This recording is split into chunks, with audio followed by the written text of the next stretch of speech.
RSS के मोहन भगवत थे, हमारे मुल्क के मौजूदा वजीर दिफा मोहतरम राजनाथ सिंह साहब थे। तो दोनों की तकरीर हुई उसमें।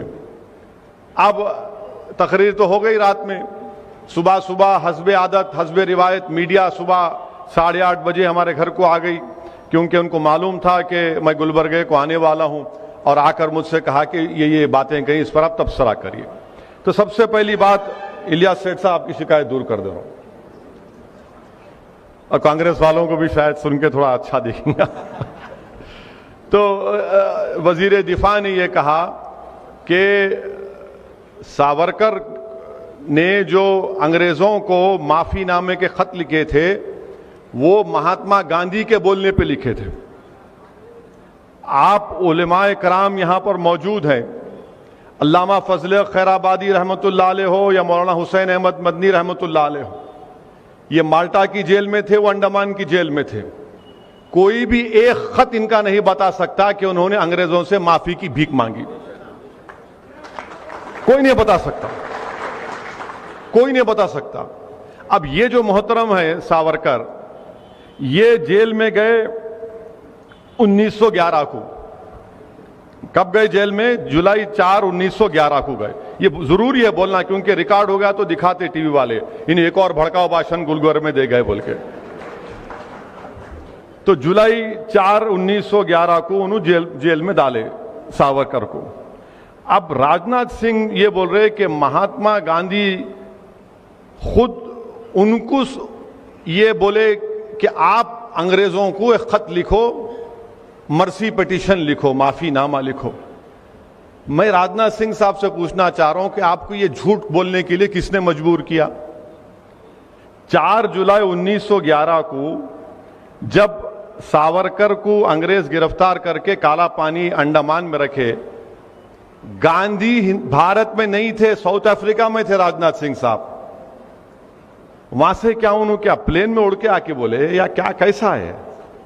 उतना प्लेन भी नहीं था जब, तो कुछ भी नहीं था। अब इन्होंने लंबी छोड़ दी है।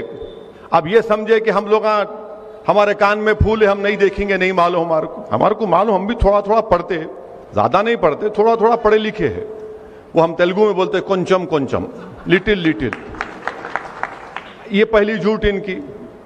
अब दूसरी बात यह है कि वो हो गया। फिर उसके बाद उन्होंने एक और माफीनामा लिखे नवंबर 14 को 1913 को, और तीसरा लिखे, और महात्मा गांधी भारत को कब आए? जनवरी 9, 1915 को। माने 2 खत लिख चुके थे अंग्रेजों को सावरकर। अगर वो अंग्रेजी का खत आपके सामने पढ़ूंगा, उसका तर्जुमा करूंगा, तो ये जितने संघ परिवार के लोग हैं आग बिगोला हो जाएंगे। इतनी तारीफ कर रहे अंग्रेजों की, आप ऐसे हैं, आप दरिया दिल हैं, मेरे को माफ कर दो। अरे ये बात बोलते ही नहीं है। हां, यकीनन गांधी का खत है, गांधी ने खत लिखा था, गांधी ने खत का जवाब लिखा था। गांधी ने उस खत का जवाब लिखकर ये नहीं कहा गांधी ने अपने जवाब में सावरकर को कि बेटा तू माफी मांग ले जाके, नहीं कहा गांधी ने। गांधी ने खत मैं पढ़ के सुना देता हूं आपको। वो खत है, गांधी ने लिखा जनवरी 25, 1920 को, और गांधी इसमें खत में लिख रहे कि आई हैव योर लेटर, आपका खत मिला। It is difficult to advise you, बड़ी मुश्किल है आपको नसीहत का, आपको एडवाइस करना। मैं आपको I suggest however you are framing a brief petition setting forth the facts of the case, bringing out in clear relief the fact that the offense committed by your brother was purely political. Gandhi उनको ये मशवरा दे रहे कि आप एक petition अंग्रेजों को लिखो, और जो जुर्म आपके भाई से हुआ ये बोलो कि वो सियासी जुर्म था। I suggest this in order that it would be possible to concentrate public attention on the case. Meanwhile, अरे गांधी कहां बोल रहे इसमें कि माफी मांगो? गांधी तो ये बोलते थे कि अहिंसा का सबसे बड़ा रास्ता जेल को जाना है, जेल को जाना है। और मौसूफ को काला पानी में सावरकर को जेल में डाले, 8 महीने के अंदर ही खत लिख दिया उन्होंने पहला। अब राजनाथ सिंह बोलते कि हमारे वजीर दिफा है कि गांधी ने उनसे कहा था। गांधी ने कहा? गांधी तो जनवरी 25, 1920 को खत लिखे, उससे पहले तो मौसूफ 2 खत लिख चुके थे। तो अब ये बीजेपी का मकसद क्या है कि सावरकर के बारे में बड़ा अच्छा, तारीख में यह भी आया, मैं एक सियासत का तालिब इल्म हूं, 1990 तक बीजेपी सावरकर का नाम ही नहीं लेती थी, हिंदुत्व का नाम भी नहीं लेती थी। यह आडवाणी ने शुरू किया हिंदुत्व और सावरकर 1990 में, उसके बाद से सब शुरू हो गए। अच्छा, सावरकर की तारीख क्या है?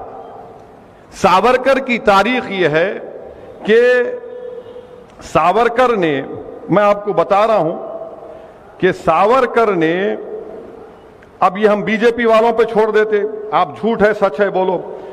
सावरकर ने 1900 आजादी मिलने के बाद 1947 में, क्या सावरकर ने नहीं कहा था कि मैं तिरंगे को नहीं मानता, मैं भगवा रंग को मानता?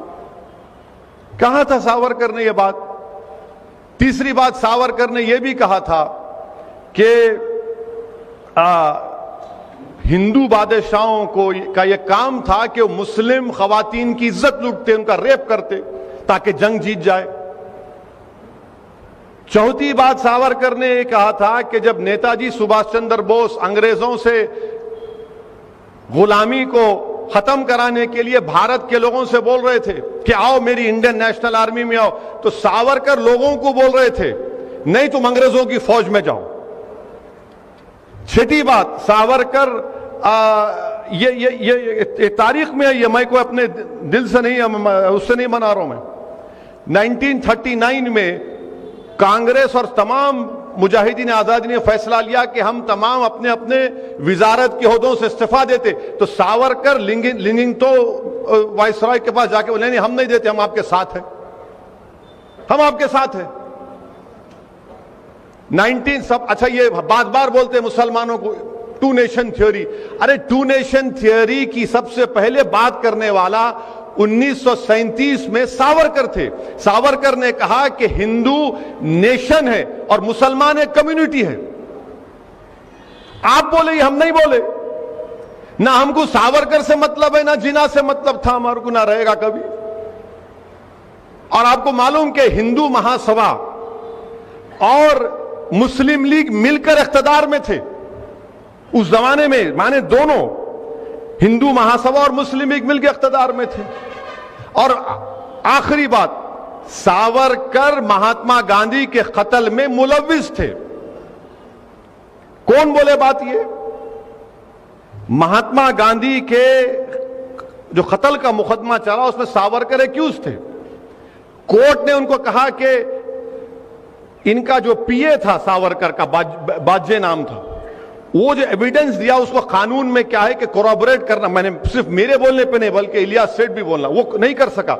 मगर जस्टिस कपूर जो सुप्रीम कोर्ट के चीफ जस्टिस थे, कमीशन ऑफ इंक्वायरी बनाया गया, उन्होंने अपनी रिपोर्ट में कहा कि सावरकर के घर में गांधी के कत्ल की साजिश हुई। आप इनको अपना हीरो मनाते, आप इनको। अच्छा ये भी छोड़ो, आप ये भी अगर झूठ रहा तो क्या सरदार पटेल ने नहीं लिखा कि हिंदू महासभा की एक फाइनेंशियल ऑर्गेनाइजेशन सावरकर के मातहत थी जिसने गांधी को कत्ल किया? ये सब चीजें हैं और ये आप कर रहे हैं। जब मैं 2004 में पार्लियामेंट को, हैदराबाद की आवाम का लाख शुक्रिया, मुझे मुंतखब करके अल्लाह ने भिजाया।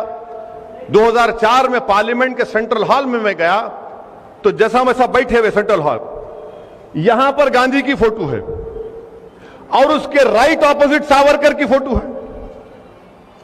आप बताइए कि जिसके कत्ल का मुकदमा उस पर चला, कोर्ट ने बरी किया उनको, मगर इंक्वायरी कमीशन में उनको साबित हुआ कि वो मुलविस थे। यानी गांधी की फोटो एक तरफ, सावरकर की फोटो एक तरफ।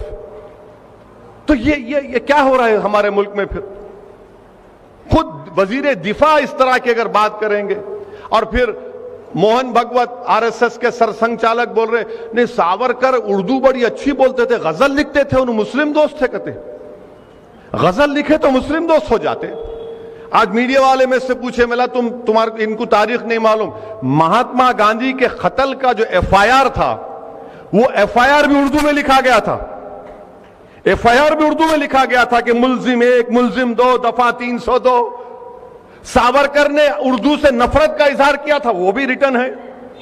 ये लोग ये समझते कि कोई जानता नहीं है, अपनी लंबी लंबी झूठ छोड़ के निकल जाओ, कोई पकड़ेगा नहीं। अरे तो हम जानते ना, थोड़ा बहुत पढ़े, हम भी उलेमाओं की सोबत में उनके पैरों के पास बैठकर हम भी सीखे, हम भी जानते हैं। तो आज इनको आप बना रहे हैं कि उन्हें बड़े वो थे। अरे कहां थे भाई, गांधी के कत्ल में ये थे। सावरकर ने यह भी लिखा कि हिटलर ने जो जर्मनी में यहूदियों को खत्म किया वो सही था, क्योंकि यहूदी जर्मनी से अंदर नहीं मिल सके, एसिमिलेट नहीं हो सके। अरे फैसिज्म की तायीद करते थे और हमको सिखा रहे हैं। और सबसे बड़ी बात याद रखिए, बीजेपी और संघ परिवार, जो कांग्रेस के लोग भी आज सावरकर की तायीद करते हैं। खुल के बोलो नहीं मानते उसको। सावरकर ने अपनी किताब हिंदुत्वा लिखी। हिंदुत्वा में सावरकर ने लिखा कि मुसलमान इस मुल्क से मोहब्बत नहीं कर सकते, क्योंकि ये इनके बाबा की जमीन नहीं है, ना इनके लिए ये एक मुबारक सरजमीन है। अंग्रेजी का लफ्ज था कि ना ये फादरलैंड है, ना ये होली लैंड। इनका तो होली लैंड मक्का और मदीना में। अरे मक्का मदीना को नहीं पूछते, मक्का मदीना को हम खुदा नहीं मानते, हम जमीन और आसमान के खालिक को खुदा मानते। यह हकीकत है। मगर ये इनकी किताब में लिखा हुआ हिंदुत्वा, इनकी किताब है, पढ़ने, अगर पढ़ने का मौका मिला तो पढ़िए आप। बाज़ाब्ता बोल रहे वो, और ये बोल रहे कि मुसलमानों को यहां पर सर्विट्यूड में रहना पड़ेगा। तो ये कल एक वजीर दिफा रहकर, संविधान पर, आईन पर ओत लेकर इस तरह की अगर बातें कोई करेगा तो आप खुद समझ जाइए कि मुल्क किस राह पे जा रहा है। मैं मीडिया से भी कहा और आज भी कह रहा हूं कि एक दिन एक वक्त आएगा, इसी तरह की अगर रविश बरकरार रहेगी, इसी तरह की ये नफरत बरकरार रहेगी, तो एक दिन आएगा कि इस मुल्क में बीजेपी संघ परिवार कहेगी कि अब बाबा कौम सावरकर है, गांधी नहीं है, और गोडसे मुजाहिदी आजादी है। यह सिलसिला अगर चलता रहेगा तो यह शिद्दत पैदा हो चुकी है। ये तारीख को तोड़ तोड़ कर आरएसएस जो है आधी सच बोलती और पूरा झूठ बोलती। इनकी हकीकत है पूरी चीजों में। तो मेरे अजीज दोस्तों और बुजुर्गों, ये मुल्क के हालात, और फिर हमारे मुल्क के हालात, सियासी हालात ये हैं कि कांग्रेस हो या समाजवादी हो या फिर ये दूसरे जो अपने आप को सेकुलर बोलते हैं, इनकी कोशिश ये है कि सबसे बड़ा हिंदू कौन है इस मुल्क में, सबसे बड़ा हिंदू कौन है इस मुल्क में, और उसी के लिए कंपटीशन हो रहा है। आप देख लो, थोड़े दिन पहले कांग्रेस का एक जलसा हुआ था, फिर समाजवादी का भी हुआ। मैं ये कह रहा हूं कि मैं ये नहीं बोल रहा हूं कि मैं सबसे बड़ा मुसलमान हूं। मैं ये कह रहा हूं कि इस मुल्क में जो मुल्क की खूबसूरती है, इस मुल्क का कोई मजहब ही नहीं है, भारत का कोई मजहब नहीं है। भारत पूरे मजहब को मानता भी है, और अगर कोई नहीं मानता तो भारत उसको ही बोलता तू भी तेरी ख्वाहिश है तो उस पर चल। मगर ये जो कंपटीशन चल रहा है, इस कंपटीशन को आपको देखना जरूरी है। और ये तमाम सेकुलर पार्टियां ये समझती हैं कि मुसलमान कहां जाएंगा, इसको तो एक कोने में करके दबा दिए, ला महाला हमारे साथ आएंगे। ये आपको फैसला करना है, क्यों जाएंगे हम ला महाला, क्योंकि हम मजबूर हैं इनके साथ जाने के लिए। अगर आज ये लोग इस तरह का कॉम्प्रोमाइज करते जाएंगे तो फिर याद रखिए हमारी तहजीब पर, हमारी सकाफत पर, हमारी शनाख्त के खतरे पैदा हो जाएंगे। मुझे इस बात का खतरा है। मैं देख रहा हूं उन चीजों को, महसूस कर रहा हूं कि इस तरह अगर हर चीज को ये लोग नहीं ये करना जरूरी है, ये खत्म कहां होगा फिर। और उलमा और मुफ्तिया इकराम फरमाते हैं, औलिया अल्लाह फरमाते हैं कि अगर तुम एक मर्तबा बुराई के दरवाजे को खोलोगे तो फिर खत्म, फिर यहां से नीचे ही जाते, आप ऊपर नहीं आते। कंपटीशन हो रहा है, कंपटीशन हो रहा है। इसीलिए मेरी आपसे गुजारिश है कि इस माहौल में हमको अपने हौसलों को बुलंद रखना है, अपनी सियासी ताकत को मजबूत करना है। मैं फिर से कह रहा हूं कि बीजेपी को हराना सिर्फ मुसलमानों का काम नहीं है, बीजेपी को हराना दलितों का भी काम है, ओबीसी का भी काम है, आलाजात के हिंदुओं का भी काम है बीजेपी को हराना। वो लोग इलेक्शन आता तो अपनी अपनी जात के ऊपर अपनी अपनी जात के लीडरों को मजबूत बना देते हैं, उनको एमएलए बनाते, एमपी बनाते, मिनिस्टर बनाते। हम क्या बनाते?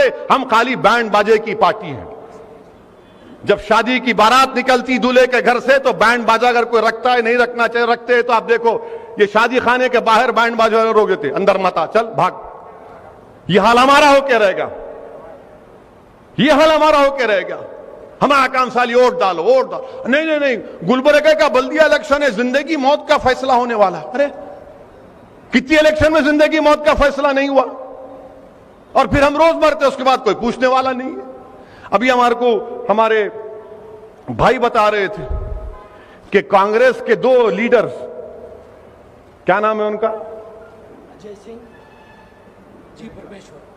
अजय सिंह साहब और परमेश्वर साहब ने बल्लारी में जो असेंबली का इजलास हो रहा, हमारे भाई बता रहे, उसमें उन्होंने मुतालबा किया कि तब्दीली मजहब का कानून लेकर आओ।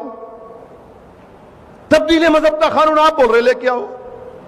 कलीम सिद्दीकी साहब को जेल में डाल के सड़ा रहे, वहां पर कोई केस नहीं है उनके ऊपर, सिर्फ तंग करना है, तंग करना है उनको। और उस चार्जशीट में एक बहुत बड़े मौलाना जो एमपी है उनका भी नाम लिख दिया गया है। वो वकील साहब मेरे को भिजाए, मैं देख के ताज्जुब करा, कहां से कहां मिला दे रहे। आप बोल रहे कि धर्मातन का माने तब्दीली मजहब का कानून लेके आओ। क्या ये पॉलिसी है कांग्रेस पार्टी की? क्या आप बोल रहे, आपके बड़े बड़े लीडर्स बोल रहे कि कन्वर्जन का कानून लेकर आओ बल्लारी में जो असेंबली का इजलास होने जा रहा है? मैं मजहब अगर बदल रहा हूं, अगर कोई इस्लाम कबूल करता है तो मुल्क को क्या खतरा है इसमें बताओ मेरे को तुम। अगर मैं अशहदु अल्ला इलाहा इल्लल्लाह व अशहदु अन्ना मुहम्मद रसूलुल्लाह का इकरार कर रहा हूं तो मुल्क को खतरा नहीं है इसमें, मुल्क मजबूत होता है इसमें। क्यों मजबूत होता है? क्योंकि भारत का आईन मुझे इजाजत देता है कि मैं जिस मजहब पर चलना चाहूं चलूं, नहीं पसंद आया मत चलूं। मगर आप यह बताना चाह रहे हैं कि तुम अगर मजहब तब्दील करोगे तो मुल्क को खतरा होगा। मुल्क को खतरे की बात कहां है इसमें? यही चीज है जो तकलीफ पैदा करती है, दिल में तड़प पैदा हो जाती है कि आप कह रहे हैं और हम भी टीम है, मजलिस वोट काटने को आ रहे और आप बोल रहे कि रिलीजियस कन्वर्जन का कानून लेकर आओ। क्यों बोल रहे? क्योंकि देख रहे हैं कि माहौल में जहर बना हुआ है, फिरका परस्ती है, हिंदू वोट नहीं मिलेगा तो बोलना है ना। अरे फिर मुस्लिम वोट का, अरे कहां जाता हूं, उन्हें हमारे जेब में बैठा है, डरा के रखो उसको। मैं आपको बोल रहे चाह रहा हूं कि डरने की जरूरत नहीं है, हर किस डरने की जरूरत नहीं। हमको अपना जमहूरी हक का इस्तेमाल करना है वोट डालकर। क्या यह बात बिल्कुल मुमकिन है और हो सकती है इंशाअल्लाह ताला कि आने वाले असेंबली इंतखाबात में आप इलियास सेठ को यहां से अपना खादिम बनाकर कर्नाटका के असेंबली में भिजाएं। मेरे अजीज दोस्तों और बुजुर्गों, ये चीजें देखिए आप, एक तरफ तो यहां सावरकर, एक तरफ आप कांग्रेस बोल रही कि बल्लारी के असेंबली के इजलास में ये करो। तो ये इन चीजों पर आप तमाम को हमको गौर फिक्र करना है। एक मुत्तहिदा तौर पर हमको आगे बढ़ना है और मेरी आपसे गुजारिश है कि मजलिस इत्तेहादुल मुस्लिमीन को मजबूत करिए। इंशाअल्लाह ताला और भी तफसील होगी, तफसील से बातचीत होगी। मैं तो कर्नाटका गवर्नमेंट से यह कहूंगा कि जब साबिका रुकने पार्लिमान गुलबर्गा को आए थे इलेक्शन हार के पहली मरतब आए थे ना, इलेक्शन हारने के बाद पहली मरतब आए थे। हाँ 2 साल के बाद आए। हम तो 2 साल में 10 मरतबा आ गए यहां पर माशाल्लाह से। आए थे, आए तो जुलूस की शक्ल में आए ना। तो भाई 11 रब्बी लेवल का जुलूस अलाउ करो ना आप मिलाद का। उन्होंने जुलूस में आ सकते तो हम जुलूस नहीं निकाल सकते। जब खरगे साहब का जुलूस निकल सकता तो रसूलुल्लाह सल्लल्लाहु अलैहि वसल्लम का जुलूस नहीं निकल सकता। गवर्नमेंट को देना चाहिए। अरे ठहरो जरा, बोलने दो। अरे सुनो जरा, खाली नारे लगा रहे।